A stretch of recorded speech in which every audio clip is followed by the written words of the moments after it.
Amigos queridos,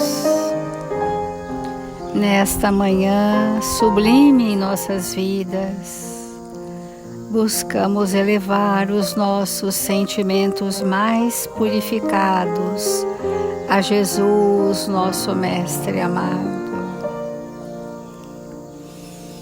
para entrarmos nas sintonias felizes dos benfeitores espirituais que em seu nome, Senhor, são conosco,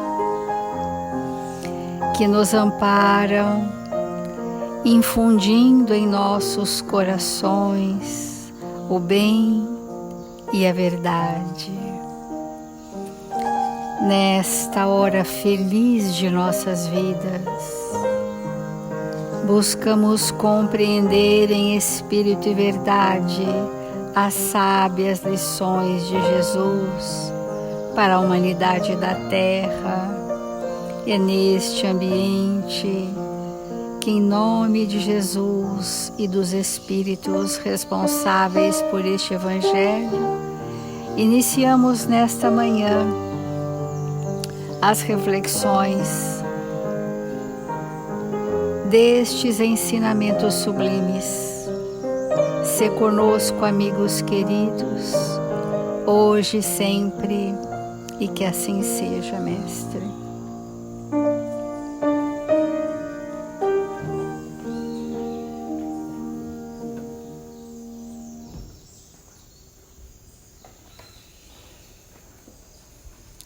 Do Evangelho segundo o Espiritismo, capítulo 8, Bem-aventurados os que têm puro o coração. E o item que nós estamos mergulhados em reflexões é o item pecado por pensamento, adultério. O Evangelho mostra que a pureza do espírito não está nas ações necessariamente, mas nos pensamentos. Porque aquele que tem o coração puro não pensa mesmo no mal. Porque o pensamento, ele está sempre associado, necessariamente associado aos sentimentos ou às emoções, às sensações. Então, o que nós precisamos organizar de forma purificada, ou seja, harmonizada com as leis de Deus, é como pensamos. Porque como pensamos, vamos gerando o que entendemos, o que sentimos, como vivemos, as nossas ações, as nossas memórias, a nossa vontade, nasce de como pensamos. E o que realizamos conosco. Então, essa responsabilidade que nós temos sobre nós mesmos começa no nosso pensamento. Que até outro dia, eu tenho dito isso todos os dias, porque é fato, as pessoas conversam conosco sobre isso. Até o outro dia, mesmo para os espíritas, o pensamento não era nada. Quando a gente dizia, eu só pensei, ainda bem que eu só pensei. E essa é uma ingenuidade, porque tudo que eu penso, eu vivo. Se não na ação, vivo internamente, na ação mental. E aquilo que eu vivo mesmo aqui no pensamento ou na ação mental, tudo que nós fazemos de experiências internas são memórias. E essas memórias dos pensamentos que aparentemente não foram realizados externamente, geram consequências para nós. E essa é a pergunta que o Evangelho faz. Sofrem-se as consequências de um pensamento mau, não seguido de ação, não seguido de efeito? Até outro dia, todo mundo dizia sim. Mas o Evangelho sempre disse: há aqui uma importante distinção a se fazer. À medida em que a alma ou o espírito, empenhado no mau caminho, avança na vida espiritual, Então, o que é avançar na vida espiritual? Se espiritualiza, angaria valores, se esclarece e se despoja pouco a pouco de suas imperfeições, segundo a maior ou menor boa vontade que emprega em virtude do seu livre-arbítrio. Aqui o Evangelho está dizendo como é o processo evolutivo do espírito a partir do pensamento, à medida em que ele angaria valores, e valores só são efetivados em nós por inúmeras experiências no bem constante. Esta é a força que o espírito terá para se contrapor com as suas mazelas. Do contrário, nós ficamos apenas numa inibição, na tentativa de uma inibição, de um impulso das nossas emoções corrompidas, permeadas de sensações, e essa repressão nos leva a um estado de falso moralista, porque ele inibe, ele reprime, mas não está resolvido. E o falso moralista traz o verniz das aparências. Então, o que eu penso, está tudo certo, ninguém precisa saber, e isso não vai me causar nada. Mas nós esquecemos que o nosso pensamento são imagens, não são frases que saem da minha boca, são imagens que muito tempo depois podem sair na forma de frases, de palavras. E essas imagens geram associações mentais. E por isso que nós temos falado que os nossos pensamentos muito desajustados, num primeiro minuto ele é nosso, e já depois estamos associados a legiões. Então, todo mau pensamento, pois, resulta da imperfeição da alma, mas de acordo com o desejo que concebeu de se depurar. Porque outro dia a Ana estava falando de desejo, né? Que a nossa ansiedade, ela tem como base desejos que às vezes são frustrados, que às vezes não conseguimos postergar, enfim. Mas a vontade, ela é uma alavanca imperativa do espírito. Para que a vontade não é o desejo, a vontade não é o querer, porque eu posso querer para o bem obstinadamente, ou querer para o mal obstinadamente, mas ainda não podemos dizer que é a vontade. Mas a vontade é um dínamo que acontece pela ação do bem constante. Um pensamento dinamizado nas forças do bem, ele alcança a consciência e ele gera o impulso da transformação, chamado vontade, essa alavanca poderosa, né? Então, a vontade, ela é empregada junto com o livre-arbítrio, né? O livre-arbítrio delibera junto à consciência e a vontade faz o impulso daquilo acontecer dentro de nós.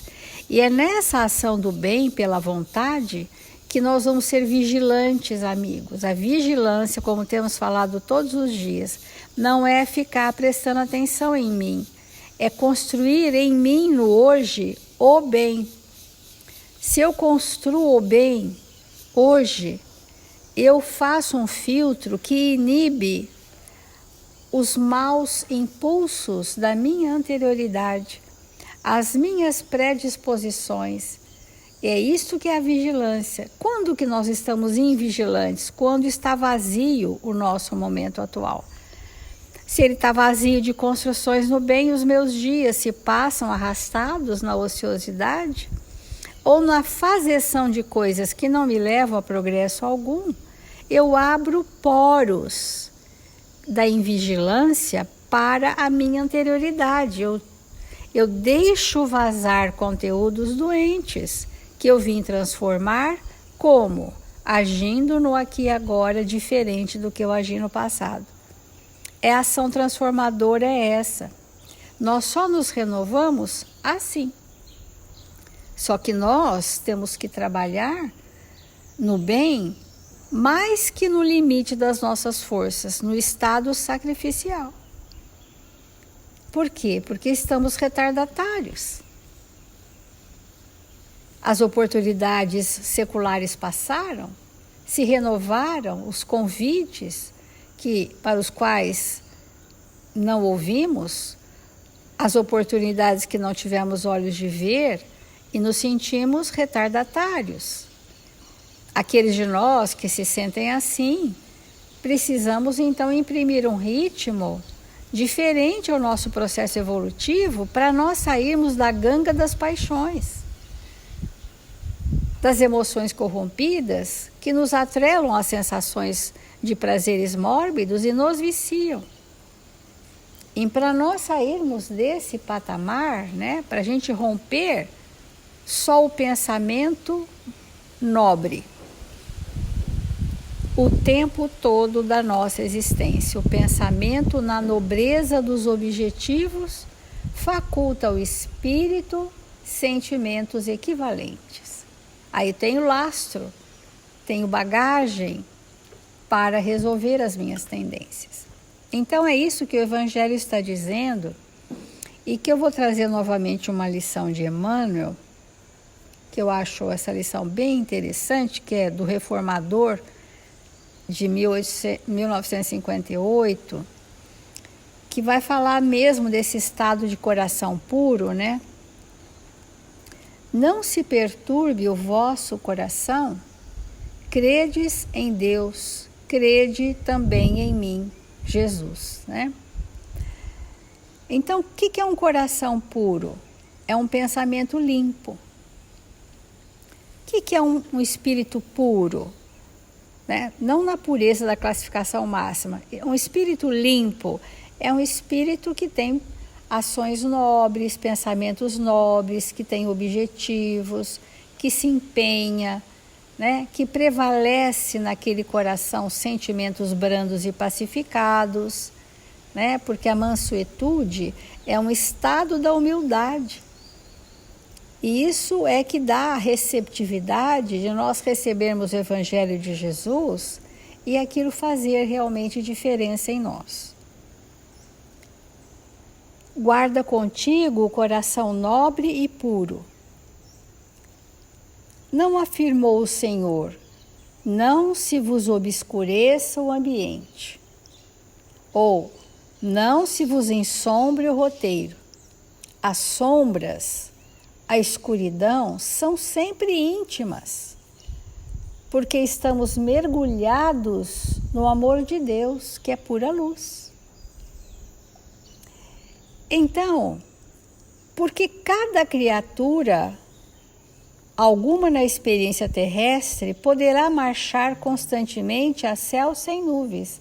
Não vamos esperar ingenuamente que o nosso roteiro de vida será em brancas nuvens, sem percalços, sem tempestades, sem intempéries, sem desafios, porque este é o planeta que nós precisamos estar e são essas as nossas necessidades evolutivas. Ninguém se forrará aos obstáculos. O pretérito ominoso, para a grande maioria de nós outros, os viandantes da terra, levantará no território de nosso próprio íntimo os fantasmas que deixamos para trás. Inevitavelmente o passado insurge no presente. Ele pode se insurgir sem nenhuma barreira e nós permanecermos hoje como éramos ontem, o que a grande maioria da humanidade ainda faz, ou nos impulsos de insurgir o nosso passado, nós podemos ser aqueles espíritos com alguma lucidez de construção moral, para que esse passado se renove e que as oportunidades sejam melhores aproveitadas. Quando nós percebemos uma massa, uma turba amorfa, social, agindo e reagindo coletivamente, sem o discernimento necessário do que é o bem para um ou o bem para todos, nós estamos permitindo que o passado esteja totalmente ativo no aqui e agora. Ou seja, eu posso passar encarnações sem ter feito mudanças. Eu mudo de corpo, mas não muda o pensamento, a postura, os relacionamentos, nem as ações. Amigos, a expiação é para estes de nós que passamos várias existências sendo o ontem, vivendo o ontem. Inclusive características de personalidade que queremos resgatar daquele passado enfermo. E passamos a ter rejeições pela ambientação reencarnatória, pelo contexto, pela vida, por tudo, até pelo nosso próprio corpo. Então, o que será desse espírito que passou 5, 6, 7 séculos agindo e vivendo da mesma forma? Ele terá consequências. As consequências serão inibições, severas inibições, para que ele possa ter um freio externo de continência às suas más paixões. O pretérito ominoso, para a grande maioria de nós, levantará os fantasmas a se exprimirem naqueles que ferimos e injuriamos nas existências passadas e que hoje se voltam para nós, à afeição de credores inflexíveis. Então, o contexto que nós estamos é o contexto que criamos para nós. Os personagens que hoje convivem conosco, os espíritos que hoje convivem conosco, são os mesmos das tramas escusas do nosso passado. Purificar o coração é limpar de nós essas más paixões. Não passarás assim no mundo sem tempestades, nevoeiros, sem o fel de provas ásperas e sem o assédio das tentações, que todo esse mês temos falado das tentações, que enquanto estão na tentação são impulsos. Quando a gente vive aquilo que o impulso conduz, já estamos nos evidenciando, não é mais tentação, já é característica nossa, não é verdade? Todavia, recomendou-nos o Mestre, não se turbe o vosso coração, porque o coração puro e intimorato é garantia de consciência limpa e reta. E quem dispõe de consciência limpa e reta vence toda perturbação e toda treva por trazer em si mesmo a luz irradiante para o caminho. Doravante, nós temos que ter ações que não turbe, que não manche, que não macule os nossos sentimentos. E para isso, o empenho do espírito para o bem precisa ser feito muitas vezes, a princípio, coletivamente. Ombrear uns aos outros para termos força coletiva de ação no bem, para que depois o bem espontâneo em nós se faça na nossa individualidade. Vamos refletir.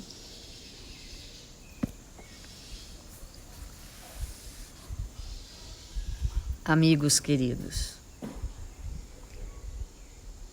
o Evangelho de Jesus é um eterno convite para nós olharmos para nós mesmos.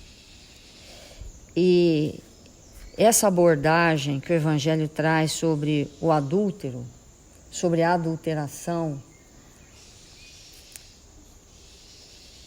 ela é muito importante para nós, porque nos conduz a uma reflexão de entendimento profundo do que realmente, como realmente nós funcionamos. Nós trouxemos aqui um texto do livro Cartas do Coração, que foi psicografada pelo Chico. É um texto de Ismael Souto. E esse texto é intitulado Desejo. E é muito importante nós entendermos o que seja o desejo. Porque o que é que nós desejamos? o que não temos ou não possuímos. Se eu tenho uma caneta, eu não posso dizer que eu desejo a caneta, porque ela já me pertence.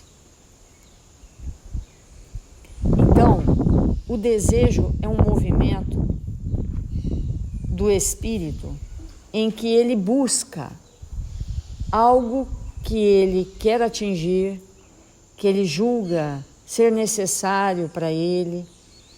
E toda vez que nós sentimos um desejo, seja ele de que natureza for, é importante que façamos profundas reflexões. A primeira reflexão é: aonde, se eu concretizar esse desejo, aonde esse desejo vai me levar? Eu vou me tornar uma pessoa, um espírito melhor em função disso? Essa é uma pergunta muito importante. Porque nós podemos, por exemplo, desejar aprender alguma coisa.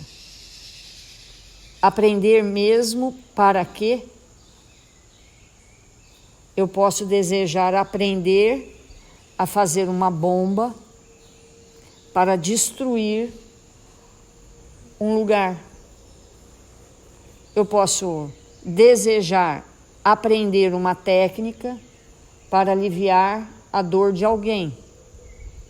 Eu posso desejar aprender alguma área do conhecimento para expandir a minha inteligência e, mais inteligente, servir melhor. Então, vamos perguntar para nós, nesse momento, quais são os nossos desejos. O que nós desejamos nesse momento da nossa vida?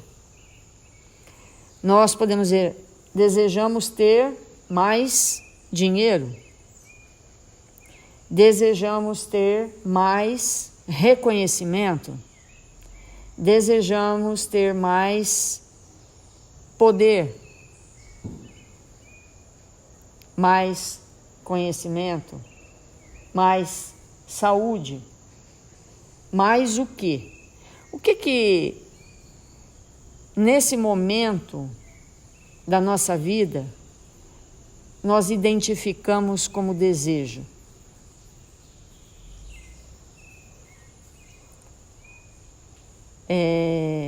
Alguém pode dizer: eu desejo me casar. Eu desejo encontrar alguém com quem eu possa expandir as minhas potencialidades em todos os níveis. O que nós desejamos nesse momento? E aquilo que nós desejamos, de uma maneira geral, no passado. E esse passado pode ser ontem, pode ser a semana passada, pode ser o mês passado, há 10 anos atrás, quando nós desejamos alguma coisa e conquistamos aquela coisa. Ao conquistar aquilo que nós estávamos desejando, no momento seguinte, ao conquistar, o que sentimos? Desprezamos?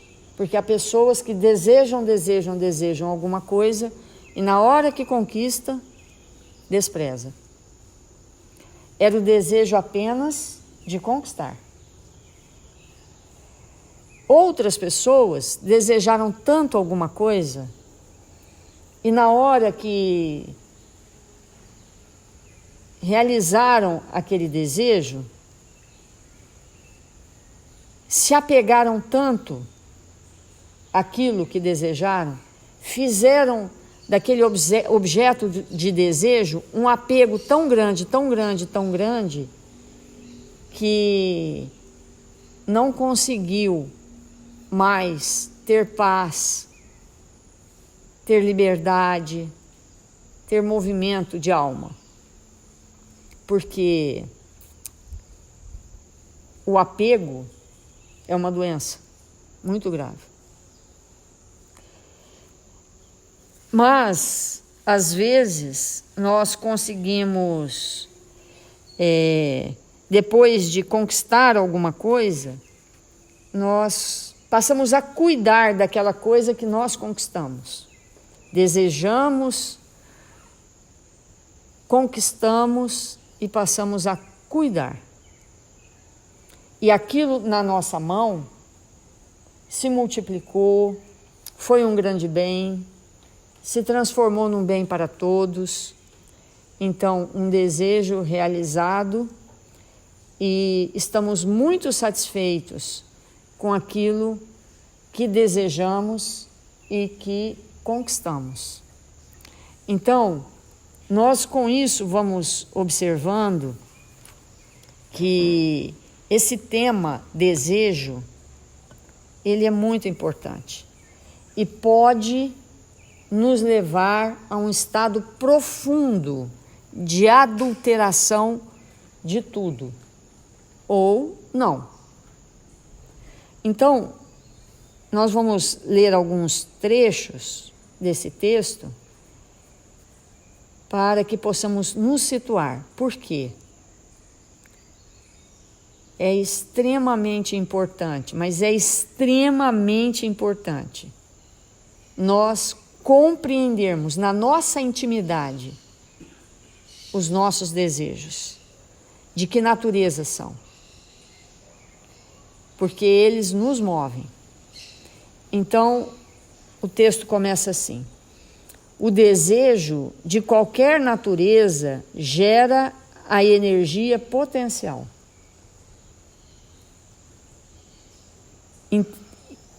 Compreendendo essa frase, ela é muito importante, porque desejando nos movemos. O desejo é uma energia potencial.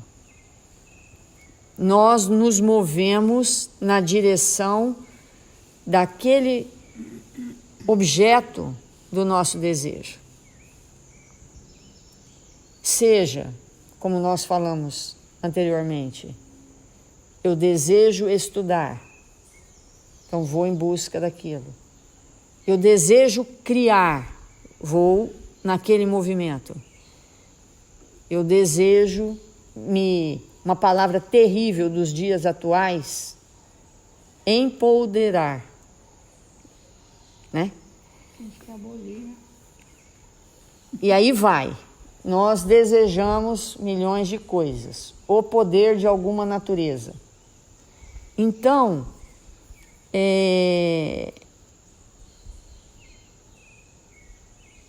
no momento que aquilo surge dentro de nós, surge com ele um potencial.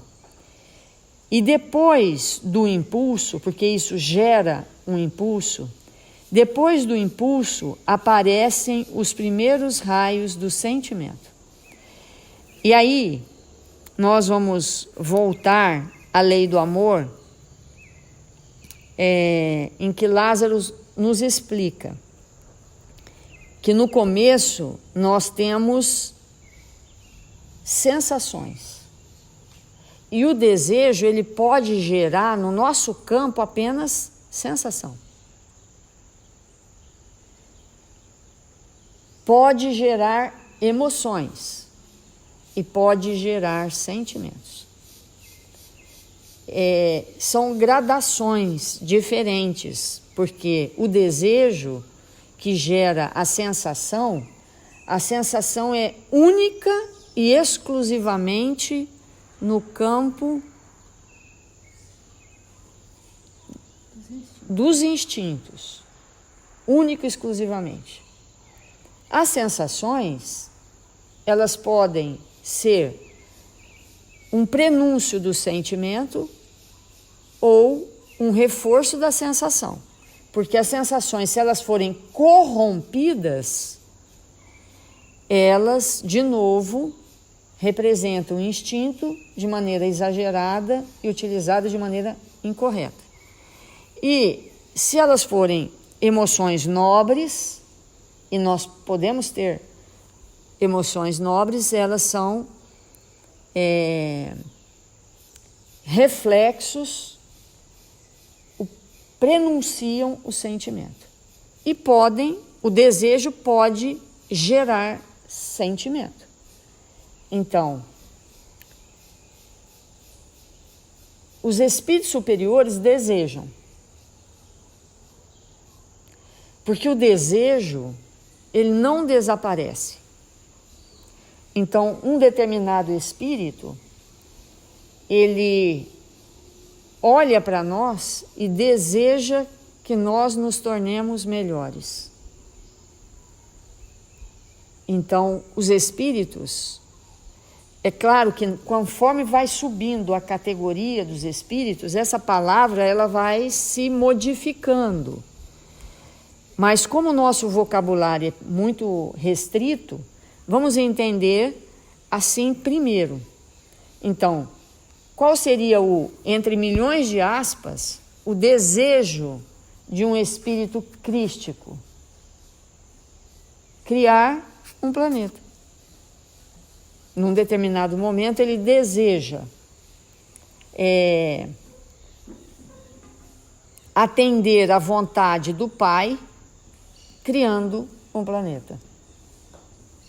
E depois estabelecer condições para que uma humanidade se desenvolva ali.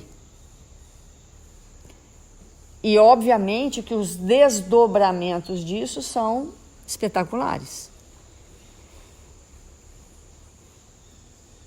E tudo começa desse movimento. Agora, o estado de vigilância para nós sobre isso, ele precisa ser enorme. Então nós estamos iniciando esse tema do desejo e amanhã vamos dar sequência, porque ele é complexo. Mas o mais importante é, de hoje até amanhã, refletirmos bastante, se possível, escrever os nossos desejos e ler, para que a gente possa ir compreendendo esse aspecto da nossa vida espiritual. Vamos fazer a nossa prece.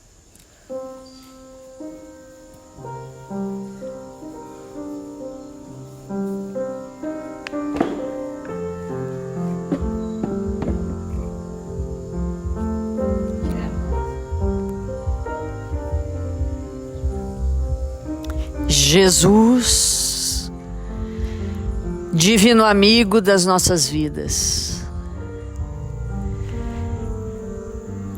nesta hora abençoada do nosso dia, que nos encontramos em Seu nome, Senhor, rogamos ao Seu coração amoroso que sejamos envolvidos pela Sua misericórdia, pelo Seu amor, que nós possamos nesta existência ainda, Senhor, aprender a servir em Seu nome. Mil vezes obrigado, Mestre, por este momento em nossas vidas, que interrompemos as nossas atividades corriqueiras para orar, para compreender mais e mais o Seu Evangelho de amor. E com isso, Senhor, aprender a seguir o caminho luminoso que Ele nos aponta. Abençoa, Mestre amado, toda a humanidade que sofre nesta hora, todos os nossos irmãos que nos cercam, que necessitam de amparo, envolve com as Suas vibrações amorosas todos aqueles registrados nos cadernos de vibração da nossa casa, que o Senhor possa socorrê-los, derramar sobre eles tudo aquilo que se encontram necessitados. Oferece-nos, Senhor, infinitas oportunidades de aprender a servir, para que neste país que o Senhor coroou com a possibilidade extraordinária de se tornar a pátria do Evangelho, que nós possamos cooperar, oferecendo dos nossos parcos recursos para contribuir na grande obra, para que sejamos brasileiros evangelizados e levar para todos os cantos do planeta, com os nossos exemplos, com as nossas vivências, o seu evangelho de amor. Se conosco, agora e sempre. Que assim seja.